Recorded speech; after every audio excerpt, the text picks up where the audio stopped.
Good afternoon, my name is Sam. I'm from the Masters of Architecture course at UNSW. I'm Yoko. I'm from Japan. I'm majoring in tourism.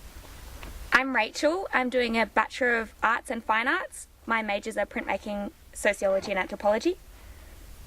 I'm Honami. I'm from Japan. I'm majoring in tourism. And unfortunately we couldn't have our last team member with us today. Her name's Andrea. She's from Bachelor of Industrial Design. And we are the playground group. So when we started with our ideas for our playground, we didn't want to make something that was just fun to play on. We also wanted to make something that tied in with the environmental features of the course. So we started by using what we could of found recycled and natural materials, but we also wanted to go a step further and see if we could generate electricity or some kind of energy. So it might sound obvious, but something that kids do best is having fun, obviously, and they also have a lot of energy themselves. They're always running around, have a lot of movement, always doing something active, and we thought, what if we could harness this energy and turn it into something else, to use it in another way, whether that was fun or just useful. So this is what we've tried to do with our spinning wheel and lighthouse. Which Sam will explain later. So this is converting the kinetic energy to the electric energy in the form of the lights.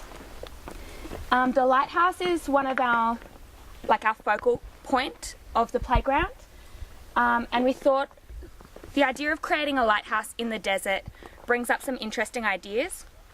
Obviously, usually lighthouses are found on the coast.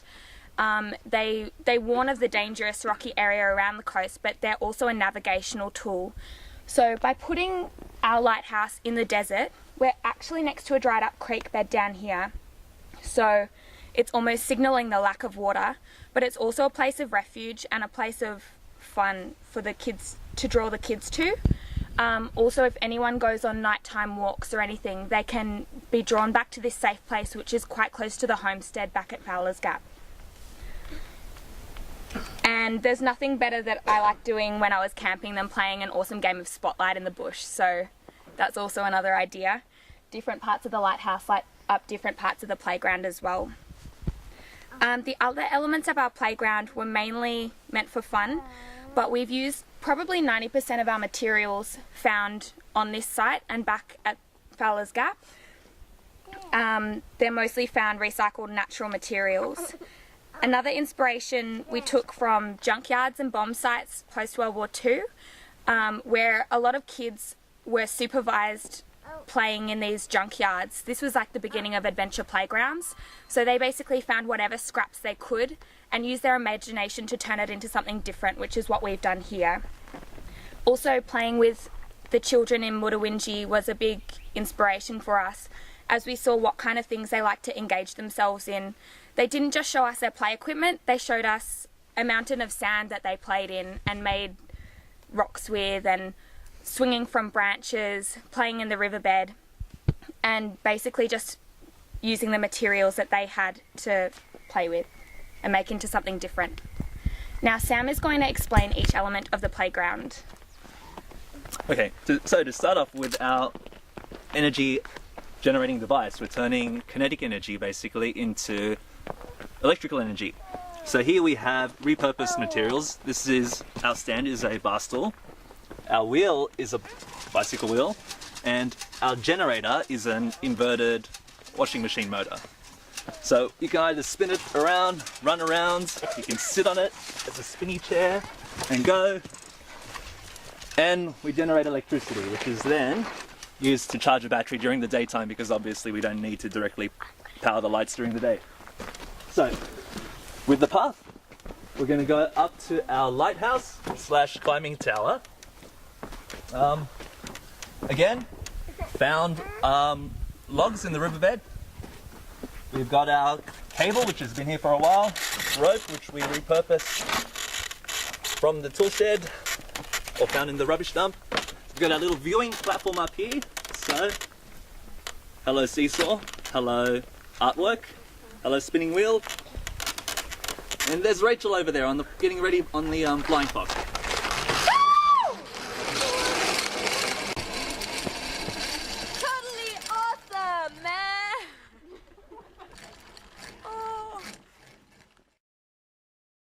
as you can see, the cable is thread to that area there. There's a switch which we can turn on and off at will. That feeds these 4 lights, one directed at the flying fox, the other directed at the spinning wheel, the other directed at the seesaw, and finally one projecting directly on our climbing tower. And finally we've also got the spotlight, which we will turn on for you at night, and it also revolves. So it's like a lighthouse. Okay, let me get down from here.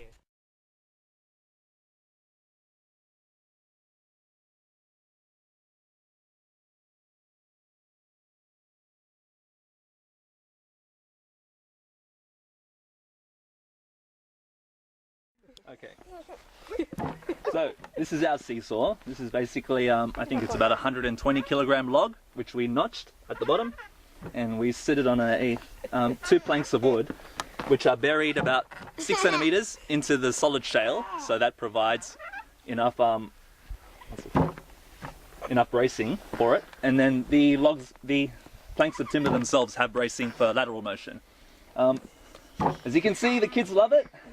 And if they weren't playing with it, it would find its own natural balance point on the fulcrum, which is pretty amazing for a log this big. So from here, we're going to go back to our Japanese themed rock garden. Now what this shale here represents is the flowing water, and these stones in the middle represent pebbles. So you can see the marble here represents ripples in the water. And we haven't covered the whole site in this because we'd like to encourage the children also to add to this through foraging and etc. And yeah, it's a very relaxing thing to do as well. So moving on to the big kids chair. So this is where the safety responsible children come and sit, because we have a perfect viewing angle of the high climbing tower / lighthouse and also our flying fox. Now the flying fox is made of found material again, so it's the rest of the bar stool attached to some nylon rope with a washing machine hose on it to provide steady grip, attached to a aluminium rim found from a pram, with including its fork as well. Now the path to the flying fox is also quite interesting. It's celebrated. There are stone steps leading up to a ladder, which then leads onto a bridge, which finally gets you onto the platform for hopefully the best ride of your life. Yeah.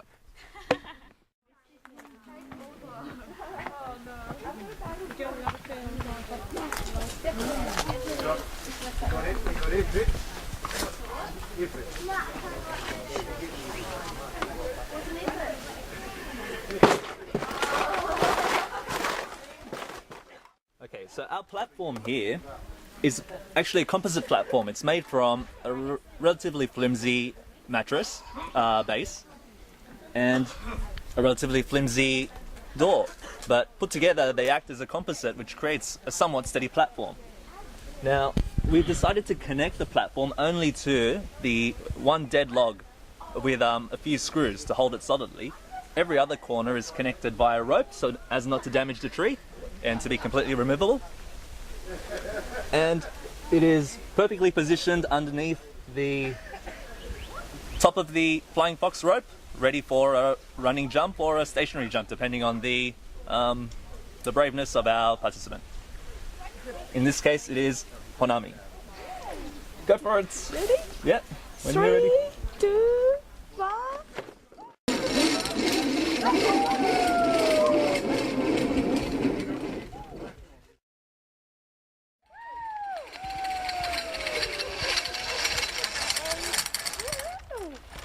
How's that? Great.